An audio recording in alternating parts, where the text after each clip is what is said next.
গরম বাতাসের আযাব আসে। এই গরম বাতাসের আযাবটা এখনো আসে নাই, কিন্তু আমি শেষ জামানার হাদিসগুলো টুকটাক গবেষণা করে মনে হচ্ছে অচিরেই গরম বাতাসের একটা আযাব আসবে বিশ্বের দিকে। এবং নাসাও এটা নিয়ে গবেষণা করছে অলরেডি। সূর্যের মধ্যে অনেক রকম বিক্রিয়া হচ্ছে, তেজস্ক্রিয় বিক্রিয়া হচ্ছে ইত্যাদি, হিলিয়াম গ্যাসের অনেক বিস্ফোরণ হচ্ছে। এগুলোর ওয়েভ বা ফ্লোটা আস্তে আস্তে পৃথিবীর দিকে ধেয়ে আসবে। নবীজি বলেছেন ফালিয়ারতাকিবু ইনদা যালিকা রিহান হামরা। এই রিহান হামরা কথাটা এই হাদিসের মধ্যে আছে। তিরমিজির 2211 নম্বর হাদিস এটা আছে। গরম বাতাস ধেয়ে আসবে পৃথিবীর দিকে, গরম বাতাসের আযাব। গরম বাতাসের আযাব আসবে, ওয়াজালজালা এবং ভূমিকম্প। অন্য হাদিসে আসছে সানাওয়াতু জালাজিল, ভূমিকম্পের বছরগুলো।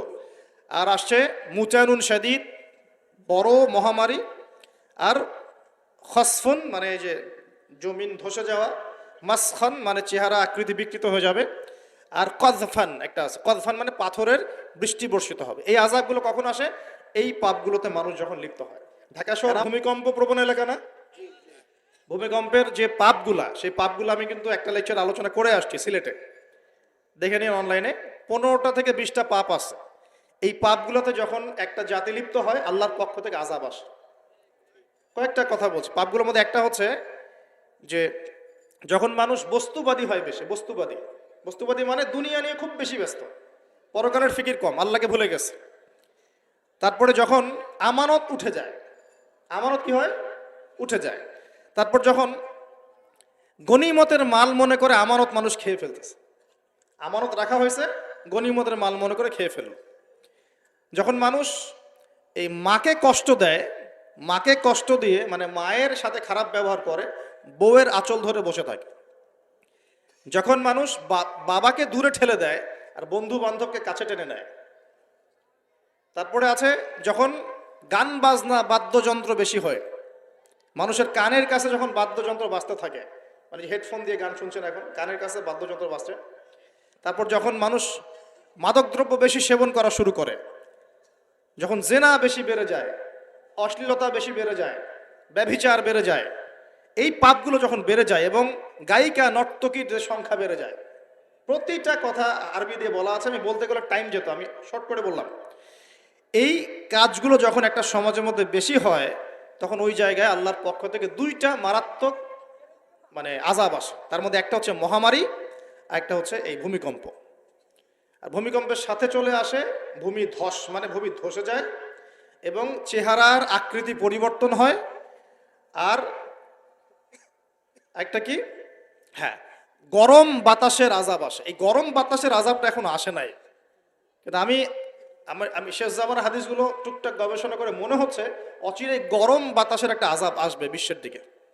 এবং নাসাও এটা নিয়ে গবেষণা করছে অলরেডি। সূর্যের মধ্যে অনেক রকম বিক্রিয়া হচ্ছে, তেজস্ক্রিয় বিক্রিয়া হচ্ছে ইত্যাদি, হিলিয়াম গ্যাসের অনেক বিস্ফোরণ হচ্ছে। এগুলোর ওয়েভ বা ফ্লোটা আস্তে আস্তে পৃথিবীর দিকে ধেয়ে আসবে। নবীজি বলেছেন ফালিয়ারতাকিবু ইনদা যালিকা রিহান হামরা। এই রিহান হামরা কথাটা এই হাদিসের মধ্যে আছে। তিরমিজির 2211 নম্বর হাদিস এটা আছে। গরম বাতাস ধেয়ে আসবে পৃথিবীর দিকে, গরম বাতাসের আযাব আসবে, ওয়াজালজালা এবং ভূমিকম্প। অন্য হাদিসে আসছে সানাওয়াতু জালাজিল, ভূমিকম্পের বছরগুলো। আর আসছে মুচানুন শাদীদ, বড় মহামারী। আর খসফুন মানে এই যে জমিন ধসে যাওয়া, মাসখান মানে চেহারা আকৃতি বিকৃত হয়ে যাবে। আর কযফান একটা আছে, কযফান মানে পাথরের বৃষ্টি বর্ষিত হবে। এই আযাবগুলো কখন আসে? এই পাপগুলোতে মানুষ যখন লিপ্ত হয়। আর আমাকে বলেন দেখি, এই পাপগুলোতে আমরা কম বেশি লিপ্ত আছি কি নাই? আর বড় বড় বস্তুবাদী শহরগুলোতে এই পাপগুলো বেশি না? এখানে মানুষ ওই হাদিসের উপর আমল করছে। এখন কোন হাদিস?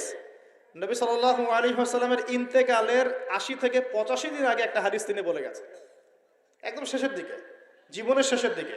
ওই হাদিসটাকে বলে হাদিসে জিবরিল। কি বলে? নবীজিকে জিবরাইল আলাইহিস সালাম মানুষের রূপ ধরে এসে জিজ্ঞাসা করেছিলেন যে কিয়ামত কবে হবে।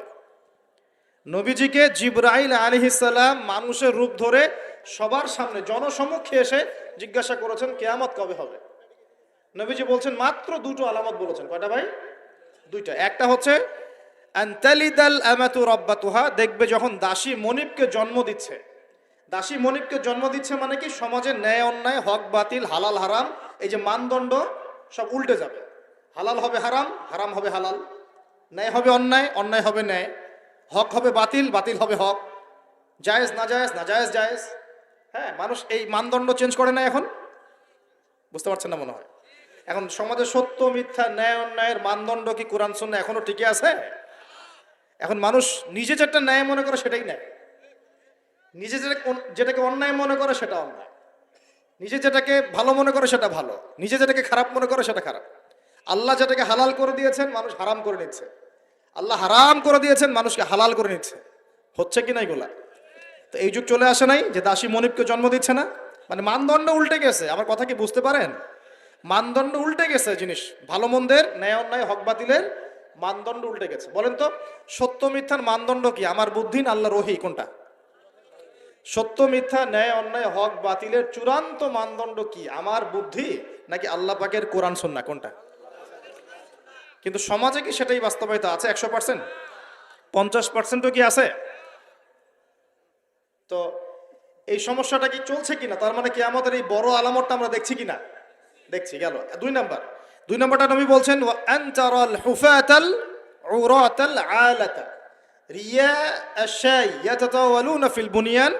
নবীজি বলছেন যখন দেখা যাবে সমাজের সবচেয়ে দরিদ্র শ্রেণীর মানুষ, স্যান্ডেল কেনার টাকা ছিল না, কাপড় পরার টাকা ছিল না, এই শ্রেণীর মানুষ, রাখাল মানে গরু ছাগল চড়াতো, এই শ্রেণীর মানুষ উঁচু উঁচু অট্টালিকা নির্মাণের প্রতিযোগিতা করবে। ভালো করে বোঝেন, নবীজি বলছেন না ধনীরা, সমাজের ধনীরা অট্টালিকা নির্মাণের প্রতিযোগিতা করবে, নবীজি এই কথা বলছেন না হাদিসে। নবীজি বলছেন সবচেয়ে দরিদ্র শ্রেণীর মানুষ, রাখাল শ্রেণীর মানুষ, স্যান্ডেল নাই, গায়ে জামা নাই, এরা উঁচু উঁচু অট্টালিকা নির্মাণের প্রতিযোগিতা করবে। করছে কিনা? কিভাবে সম্ভব এই শ্রেণীর মানুষের অট্টালিকা নির্মাণ না, নির্মাণের কম্পিটিশন করা কিভাবে সম্ভব? 1, সুদের মধ্য দিয়ে, 2, করাপশন দুর্নীতির মধ্য দিয়ে, 3, অন্যের সম্পদ আত্মসাৎ করার মধ্য দিয়ে। এই সমস্যাগুলো চলছে কিনা সমাজে?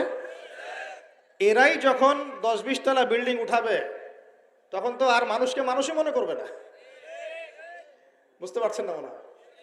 এদের তো কোনো পড়াশোনা নাই, কোনো ব্যক্তিত্ব নাই, কোনো দিনই এলেম নাই, রুচিবোধ নাই, কালচার না, সামাজিক না, এর তো মানে অসামাজিক।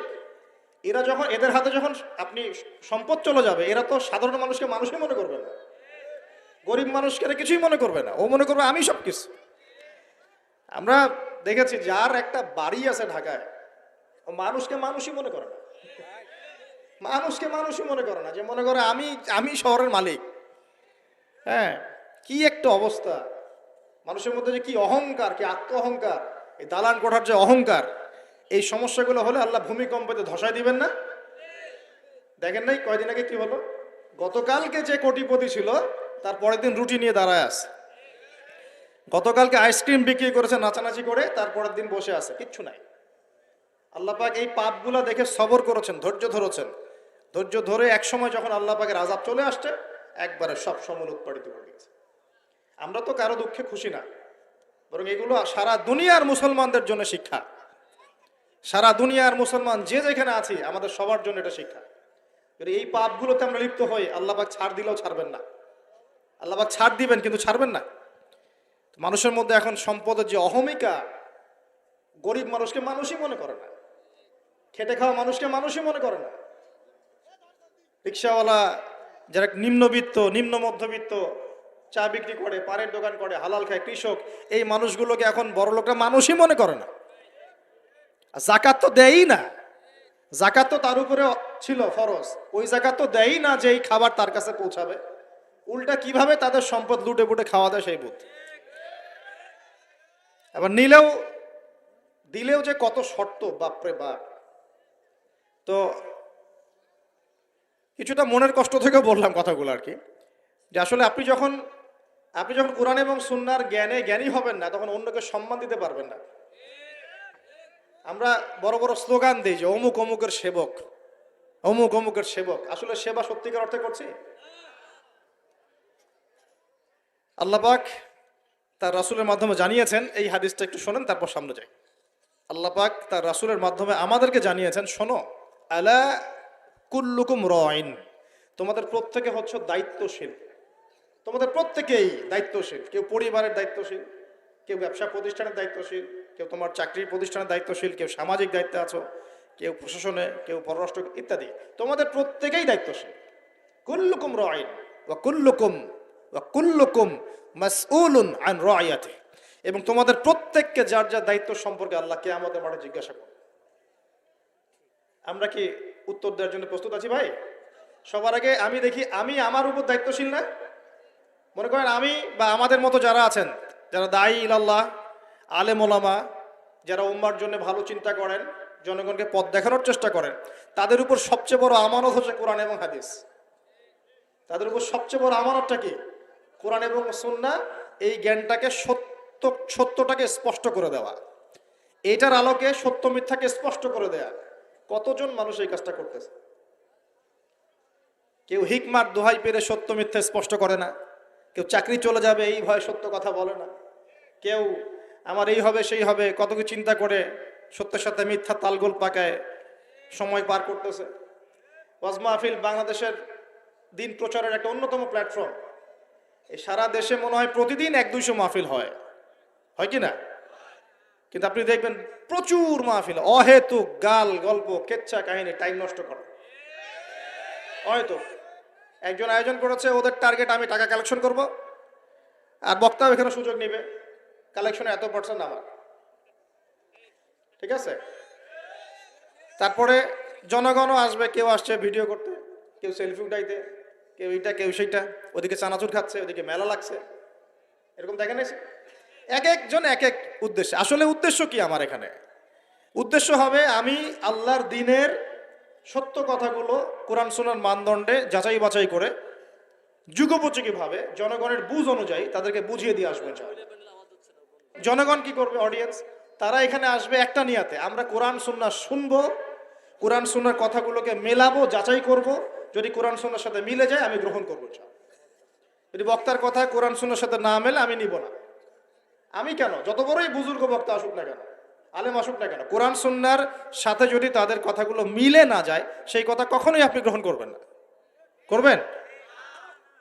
কখনো কখনো কেউ অজ্ঞতাবশত এমন কথা বলতে পারে যেটা কোরআন সুন্নাহয় নাই। এটা যদি অজ্ঞতাবশত হয় তাহলে সে জ্ঞান অর্জন করলে আপনাকে শুধরে দিবে ইনশাআল্লাহ। আর যদি কেউ ইচ্ছা করে এগুলো করে তাহলে আপনার উপর দায়িত্ব হচ্ছে কোরআন সুন্নাহর মানদণ্ডে যাচাই করে তার কথা গ্রহণ করা। এই কাজটাই বা কয়জন করে? শ্রোতাদের মধ্যে অনেকে আসছি বক্তাকে একবার দেখবো চলে যাব, কেউ আসছে সেলফি উঠা, কেউ মোবাইলে ছবি তুলবে, কেউ ভিডিও করবে। প্রতিটা কাজের উদ্দেশ্য কি? আমাদের দ্বীনি কাজের উদ্দেশ্য হবে এই কাজগুলোর ওসিলায় পরকালে আল্লাহর নাজাত যেন পাই ইনশাআল্লাহ, এবং দুনিয়াতে আল্লাহর দ্বীন যেন এগিয়ে যায়, উপকৃত হয়। আর রিজিক, টাকা পয়সা, উন্নয়ন সবকিছু আল্লাহ পাকে দিবে ইনশাআল্লাহ। তার আল্লাহ দিবেন না? ইসলামপন্থীদের হাতেই সবচেয়ে বেশি রিজিক থাকবে ইনশাআল্লাহ। ইসলামপন্থীদের হাতেই সবচেয়ে বেশি সচ্ছলতা থাকবে ইনশাআল্লাহ। আর আগামীতে যে দিন আসতে যাচ্ছে, যে অর্থনৈতিক সংকটময় বিশ্ব আসতে যাচ্ছে, এই সময় যে কোরআন সুন্নাহর আলোকে ইকোনমিক্স ঢেলে সাজাবে সেই পার পাবে, অন্য কেউ পার পাবে না। বিশ্বাস করছেন না? দেখে নিয়ে যাকাত যদি এখনো চালু না হয় তাহলে গরিব মানুষের পেটে এবার লাথি মারা হবে সামনে, দেখে নিন। যাকাত চালু করতে হবে।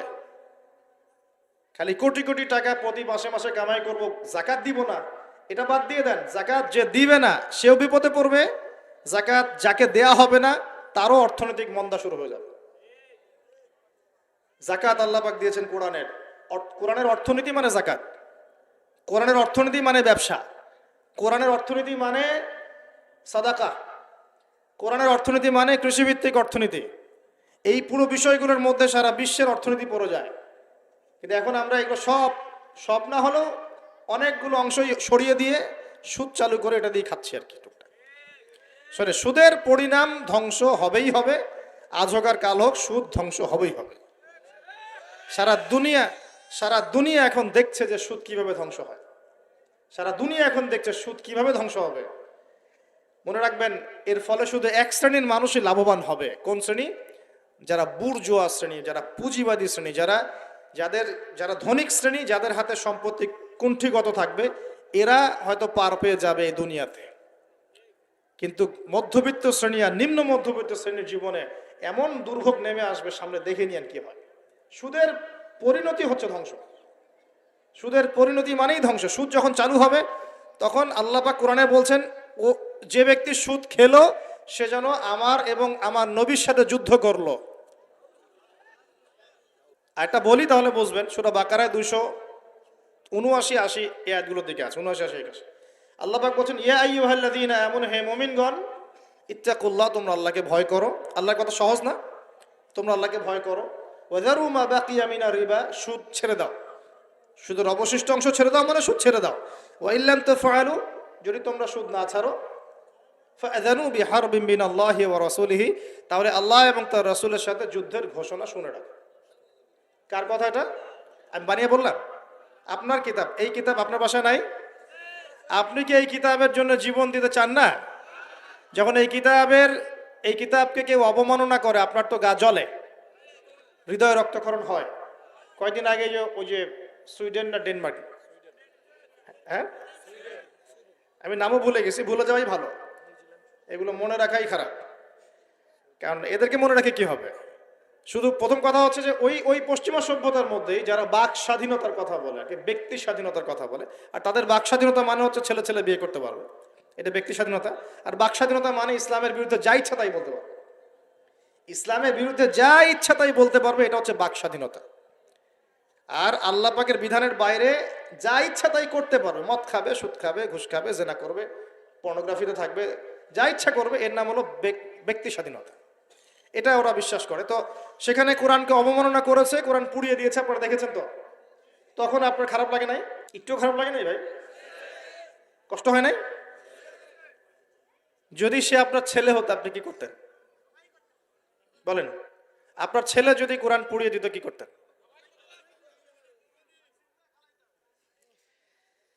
এখন আমাকে বলেন, ওই কোরআনেই আছে সুদ খাওয়া মানে আল্লাহ এবং তার রাসূলের সাথে যুদ্ধ করা। আর আমি আর আপনি যে মানছি না, এখন আমাদের কি হবে বলেন? সে তো অমুসলিম, কোরআনে কি আছে জানেই না বেচারা। কোরআনের প্রতি অনেক ক্ষোভ, কারণ কোরআন ওদের সমস্ত জাহিলিয়াত অন্যায়ের বিরুদ্ধে কথা বলে। এই জন্য কোরআনকে পুরা দিতে চায় এবং নবীকেও গালিগালাজ করে, তাই না? ইসলামের বিরুদ্ধে দাঁড়া যায়, ইসলামের বিরুদ্ধে ওরা চেষ্টা চালায়, কারণ ওরা জানে না ইসলাম কি, ওরা বোঝে না কোরআন কি, ওরা বোঝে না মুহাম্মদ সাল্লাল্লাহু আলাইহি ওয়াসাল্লাম কে, তিনি কেমন আদর্শ, কেমন মানুষ, তিনি যে পুরো বিশ্বের জন্য রহমত, ওরা তো জানেই না, বোঝেই না। আমরা জানি না? এখন আমরা যে জানি, কিন্তু আমরা যে কোরআন পড়তে জানি না। আমরা তো জানি, কিন্তু আমরা তারপরেও যে কোরআন তেলাওয়াত করতে পারি না, জানার পরেও যে কোরআনের অর্থ কোনোদিন পড়ে দেখলাম না। আর গত বছর তো অর্থ পড়তে বলেছিলাম যে অর্থগুলো একটু পড়ে দেখেন, বাপরে বাপ, যে ধোয়াটা ধুইলো আমাকে, আমি একদম পরিষ্কার হয়ে গেছি, এমন ধোয়া ধুয়ে দিচ্ছে। কোরআনের অর্থ পড়ার দরকার নাই। আমি কি বলেছিলাম যে কোরআন তেলাওয়াত করলে কোনো নেকি হবে না? কোরআন তেলাওয়াত করলে কোনো নেকি হবে না, এই কথা বলেছিলাম না? বলেছিলাম যে কোরআন তেলাওয়াত শুধু তেলাওয়াত করে গেলে আপনি ভিতরের হকটা আদায় করতে পারবেন না। কোনটা বলেছে?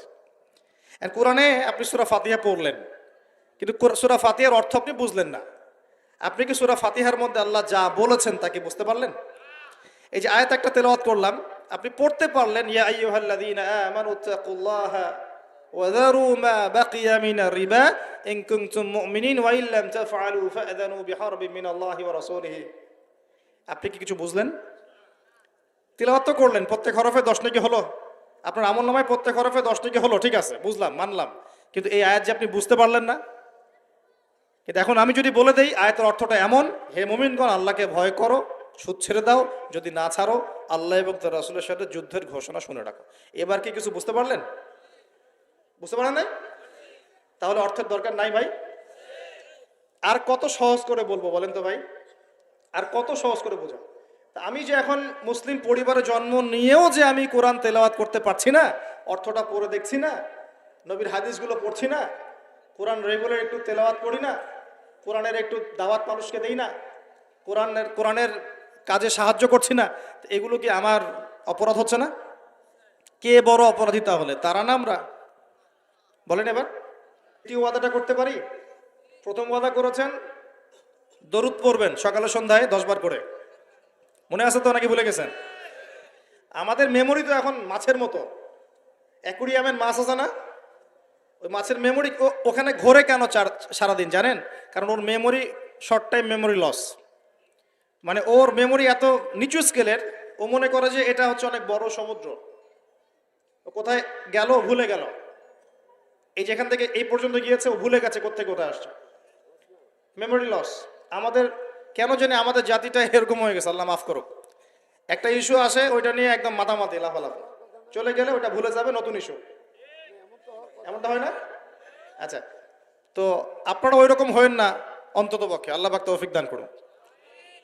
তো প্রথমে ওয়াদা করেছেন কি 10 বার করে দরুদ, মনে মনে আছে তো? আচ্ছা, এবার দ্বিতীয় ওয়াদা করেন যে কোরআন যারা তেলাওয়াত করতে জানেন না, আমি অর্থের কথা বলছি না এখন, জাস্ট তেলাওয়াতের কথা বলছি, যারা কোরআন তেলাওয়াত করতে জানেন না, এই যে রমজান মাস সামনে আসছে, এই পুরো রমজান সময় দিলাম বিশুদ্ধ করে কোরআন তেলাওয়াত শিখতে হবে। রাজি আছেন ইনশাআল্লাহ? রাজি আছেন ইনশাআল্লাহ? ওয়াদা করছেন তো? নিয়াত এত দুর্বল কেন? নিয়াত এত দুর্বল কেন? কোরআন তেলাওয়াত শিখতে কি কষ্ট হবে খুব? এটা তেলাওয়াত শেখাটা কি অযথা হবে না কাজে দিবে? কোরআন যে তেলাওয়াত করতে জানে না, কোরআন কি তার পক্ষে সাক্ষী দিবে না বিপক্ষে সাক্ষী দিবে? আর কোরআন যার বিপক্ষে সাক্ষী দিবে সে কি জান্নাতে যাবে? কি মনে হয়, জান্নাতে যাবে?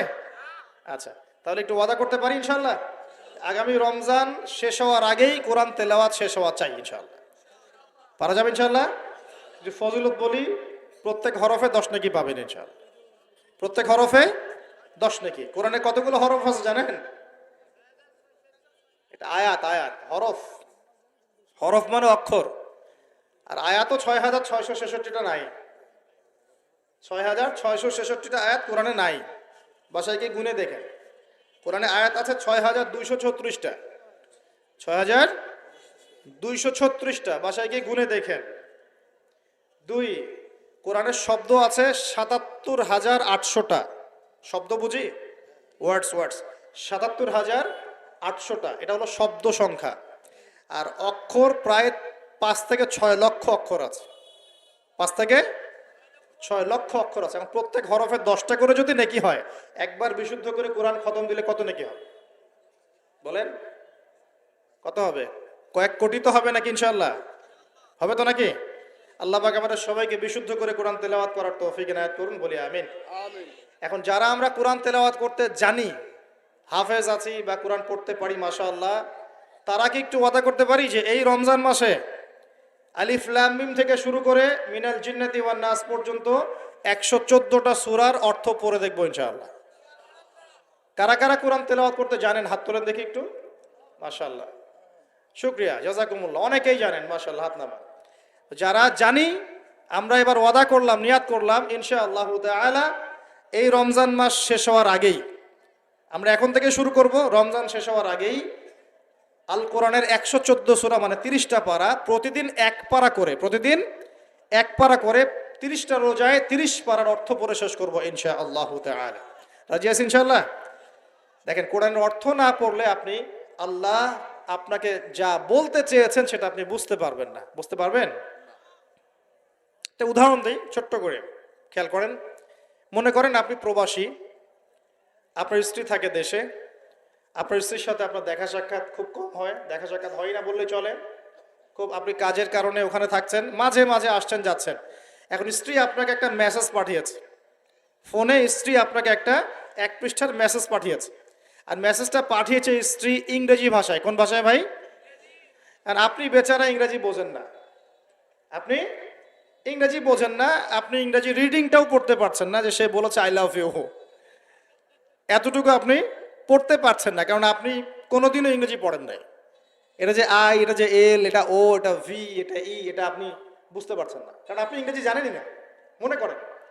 এখন স্ত্রীর এই ভালোবাসাপূর্ণ মেসেজটা আপনি কি পড়তে পারবেন? আচ্ছা, তাহলে পড়তেও পারলেন না। এখন যদি পড়তে পারতেন, কমসে কম পড়তে পারতেন, তাহলে কি হতো? অর্থটা আপনি বোঝার চেষ্টা করতেন নাকি? অর্থটা বোঝার চেষ্টা করতেন। হ্যাঁ, স্ত্রী বলেছে আমি খুব ভালো নাই, আপনার কথা মনে পড়ছে, সন্তানরা আপনাকে মিস করে, এগুলো সে ইংরেজিতে লিখেছে, ইংরেজি ভাষায় লিখেছে। অ্যান্ড আপনি ইংরেজি ভাষা পারেন না, অর্থটা বোঝেন না। তার লেখাগুলো হয়তো আপনি টুকটাক একটু পড়তে পারছেন, হ্যাঁ, কিন্তু আপনি কি তার অর্থটা উঠাতে পারবেন? অর্থ যদি উঠাতে না পারেন, স্ত্রী যে এত প্রেম ভালোবাসা মহব্বতের সাথে একটা চিঠি লিখলো আপনাকে, আপনি কি সেই চিঠির হক আদায় করতে পারলেন? এবার আপনি বোঝেন আল্লাহ রাব্বুল আলামিন আমাদেরকে এই দুনিয়াতে সফল হওয়ার জন্যে আর পরকালে জান্নাত পাওয়ার জন্য এই কোরআনটা নাজিল করেছে।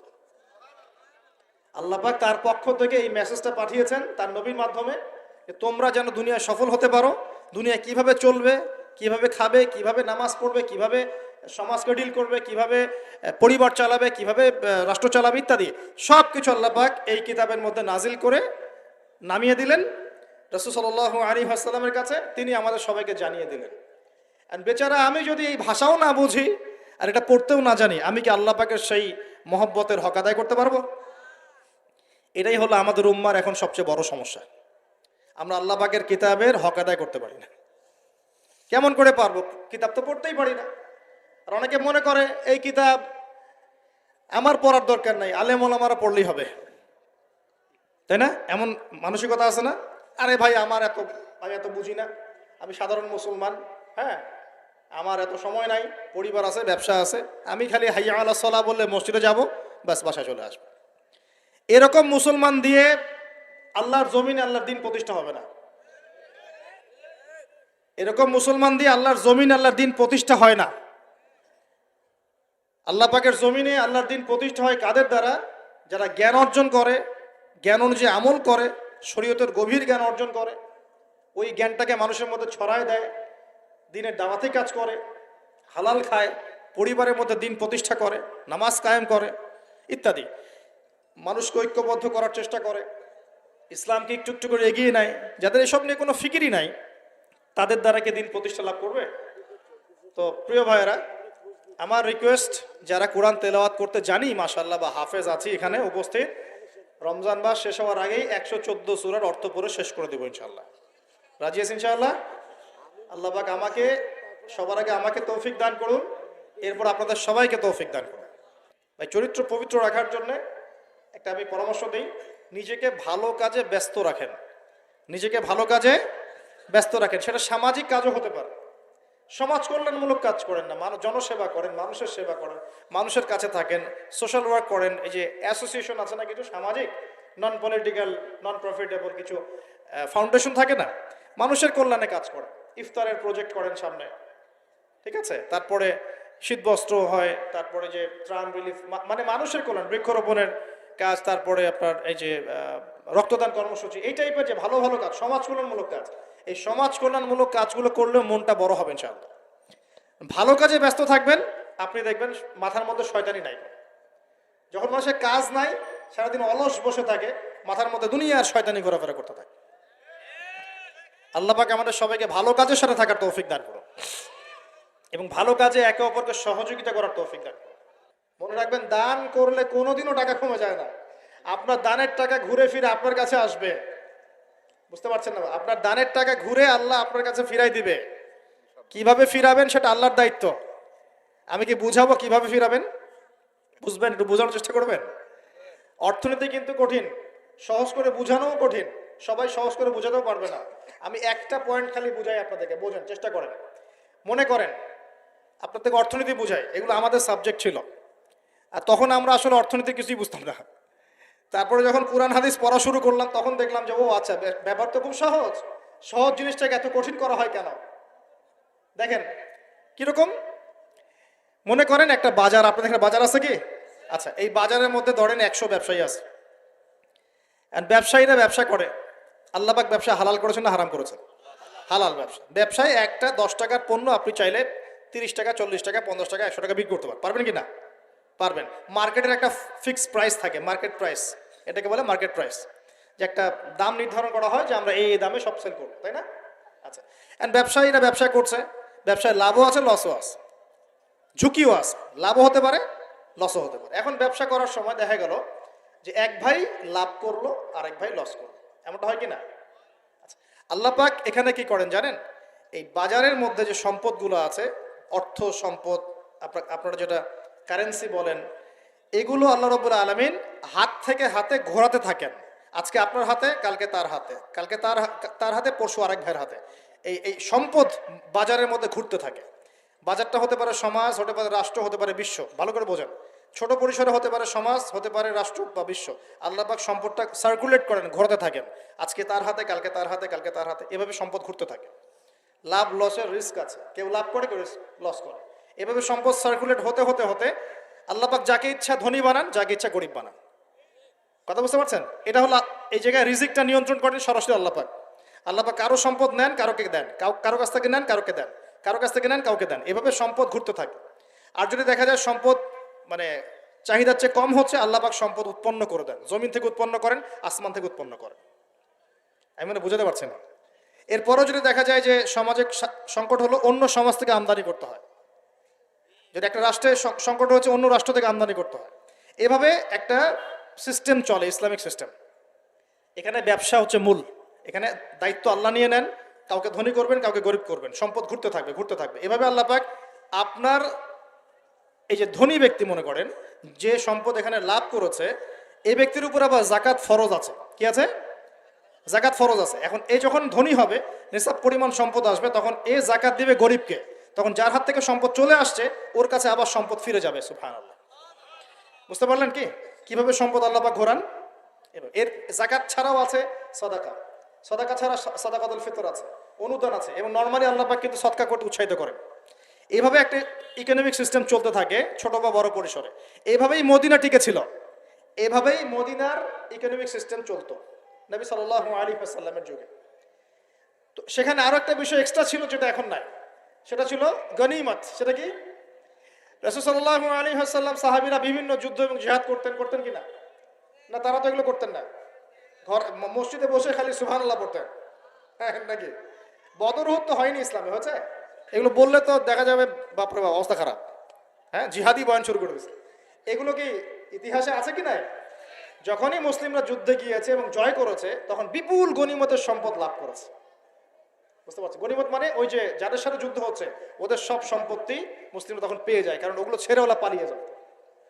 এটা এর মধ্য দিয়ে মুসলিম ব্যাপক সচ্ছলতার মুখ দেখেছিল। খায়বারের যুদ্ধে জয়ের মধ্য দিয়ে মুসলিমরা প্রায় 1/3 সম্পদ পেয়েছিল আরবের মধ্যে। জাজিরাতুল আরবের 1/3 সম্পদ শুধু খায়বার যুদ্ধ জয়ের মধ্য দিয়ে লাভ করা হয়েছে। ওইটা তো নাই, এখন ক্লোজড। আমি ওগুলো বাদ দিয়ে এই সিস্টেমগুলোর কথা বললাম, সাদাকা, ব্যবসা ইত্যাদি। তার মানে ইসলামিক ইকোনমিক সিস্টেমের মধ্যে আল্লাহ পাক সম্পত্তি নিয়ন্ত্রণ করছেন এবং কাউকে ধনী বানাচ্ছেন, কাউকে গরিব করছেন। সম্পদ হাতে হাতে ঘুরছে। যে ধনী সে আবার জাকাত দিচ্ছে, তখন গরিবের কাছে ধনীর সম্পত্তি চলে আসছে।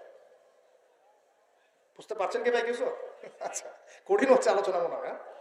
আচ্ছা, একটু কঠিন শোনেন। খালি কি আর উঠবস করা, ঢেলে দেই, চা খাই, কফি খাই শুনলে হবে? হ্যাঁ, এগুলো শুনলে হবে খালি? ভালো করে শুনি ইনশাল্লাহ। এখন চলমান সিস্টেমে কি সমস্যা হয়? যখন আপনি ব্যবসাটাকে গুটিয়ে নিয়ে সুদটাকে প্রাধান্য দিচ্ছেন, মানে সুদের মধ্যে কি লাভ লস দুটা রিস্ক আছে, ঝুঁকি আছে কোনো? সুদে আপনি যখন খান, আপনি কি বলেন যে ঠিক আছে আমি 100 টাকা নিলাম, ব্যবসায় লাভ হলে আমি দিব 50%, লস হলে 50%। এটা তো সুদ না। এটা তো সুদ না। এটা কি সুদ?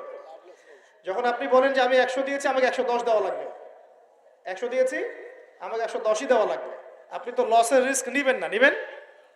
সুদখোর কি লসের ঝুঁকি নিবে নাকি লাভের শর্তে টাকা দিবে?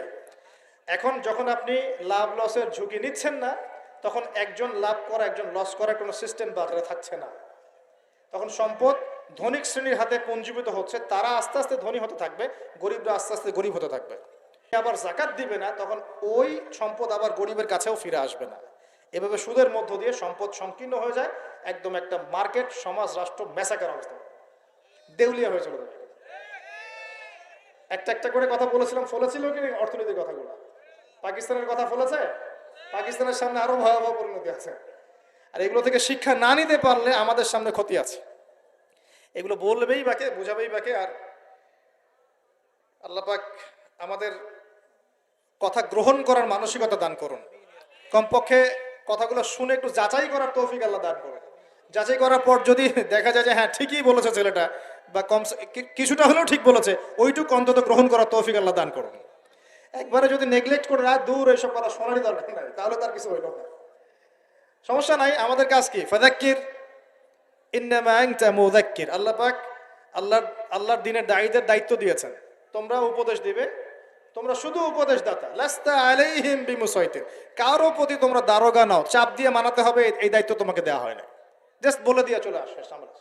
ফাযাক্কির ইন নাফাআতিয যিকরা, তুমি উপদেশ দিবে হে নবী। সায়াযাক্কারু মান ইয়াখশা, যে উপদেশ গ্রহণ করবে সে শীঘ্রই গ্রহণ করবে, যে যে আল্লাহকে ভয় করে সে শীঘ্রই উপদেশ গ্রহণ করবে ইনশাআল্লাহ। প্রিয় ভাইরা, তো এখনকার চলমান বিশ্বের ইকোনমিটা হচ্ছে সুদ ভিত্তিক। এই কারণেই ইকোনমিক সমস্যাগুলা, মন্দাগুলা, স্যাংশনগুলা, করাপশনগুলা, এগুলো এগুলো সুযোগ থেকে যায়। আদারওয়াইজ ইসলামিক ইকোনমিক সিস্টেম পরিপূর্ণরূপে থাকলে এই সমস্যাগুলো হতো না।